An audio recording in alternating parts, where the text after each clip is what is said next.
The journey of never giving up in the small coastal town of Brightcliff, where the waves whispered secrets to the shore and the cliffs stood tall against the wind, lived 4 friends, Lila, Amir, Sophie, and Diego.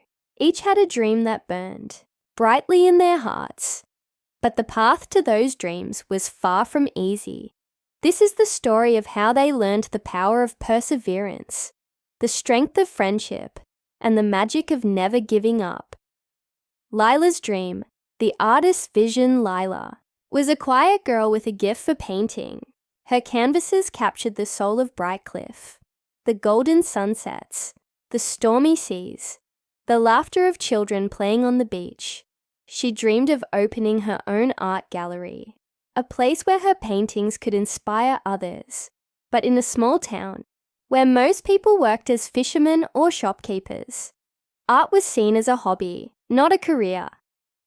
When Lila was 16, she entered a regional art competition. She spent weeks on her painting, a vibrant depiction of the cliffs under a starlit sky.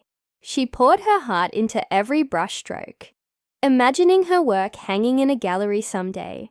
But when the results came, her painting didn't even place in the top 10. The judges' feedback was harsh. Technically proficient, but lacks originality. Lila was devastated. She hid her painting in the attic and stopped creating for months. One day, Sophie, her best friend, found her sitting by the shore, staring at the waves. "Lila, why aren't you painting?" Sophie asked, her voice gentle but firm. "I'm not good enough," Lila whispered. "The judges said my work isn't special." "What's the point?" Sophie sat beside her. "Do you love painting?" Lila nodded, tears in her eyes. "More than anything." "Then keep painting. The judges don't decide your worth. You do. Every great artist faced rejection. Keep going." Inspired by Sophie's words, Lila picked up her brush again. She painted not for competitions, but for herself. Over time, her work grew bolder, more unique. Years later, when she was 22, she opened a small gallery in Brightcliff. Her paintings, filled with the spirit of the town, drew visitors from far and wide. Lila learned that failure was not the end. It was a step toward growth. Amir's goal, the engineer's bridge. Amir was a dreamer with a mind for numbers. He wanted to build a bridge connecting Brightcliff to the nearby island of Solara, where many townsfolk worked but could only reach by boat. A bridge would save time, money, and lives during stormy seasons. Amir studied engineering books late into the night, sketching designs for a sturdy, elegant bridge. When he was 19, Amir presented his plans to the town council. He had spent months calculating every detail, ensuring the bridge could withstand the coastal winds. But the council rejected his proposal. "You're too young," they said. "This is too ambitious. We don't have the funds." Amir felt crushed, but he remembered something his father once told him. A dream worth having is worth fighting for. Instead of giving up, Amir took a job at a local construction company to learn more about building. He saved every penny, studied harder, and refined his designs. He also started a community group to raise awareness about the bridge's benefits. 2 years later, he presented his improved plans, backed by data and community support. This time, the council listened. Construction began, and when the bridge was completed, it was named Amir's Crossing. Amir learned that persistence and preparation could turn a vision into reality. Sophie's challenge, the teacher's mission. Sophie was a born teacher with a passion for helping others learn. She dreamed of opening a free English school for the children of Brightcliff, many of whom struggled with the language and couldn't afford tutors. Sophie believed that English could open doors for them, just as it had for her when she studied abroad. At 20, Sophie started teaching small classes in her garage. She used old books and handmade flashcards. pouring her heart into every lesson. But the town's education board dismissed her efforts, saying she needed formal qualifications and funding to make a real impact. Sophie felt discouraged, but she remembered Lila's struggle and Amir's determination. She enrolled in an online teaching course, balancing her studies with her free classes. It was exhausting, and there were days when she wanted to quit. But every time a student learned a new word or smiled with pride, Sophie found the strength to keep going. She also began fundraising, hosting bake sales and art fairs with Lila's paintings. After 3 years of hard work, Sophie earned her teaching certificate and secured a grant to open a proper school. The Brightcliff English Academy became a beacon of hope for the town's children. Sophie learned that challenges were opportunities to grow stronger. Diego's passion.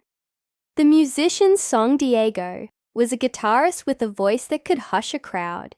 He dreamed of performing his original songs on a big stage, sharing stories of Brightcliff through music. But in a town where live music was rare, opportunities were scarce. Diego played at local cafes, but the crowds were small, and the pay was barely enough to cover his guitar strings. When Diego was 18, he auditioned for a national music competition. He practiced for weeks, writing a song about the sea's endless rhythm. But during the audition, his nerves got the better of him, and he forgot the lyrics. The judges were kind, but firm. "You have potential, but you're not ready." Diego returned home humiliated, tempted to sell his guitar and give up. Leila, Amir, and Sophie rallied around him. "You're not alone in this," Amir said. "We've all failed. Keep playing." Diego took their advice to heart.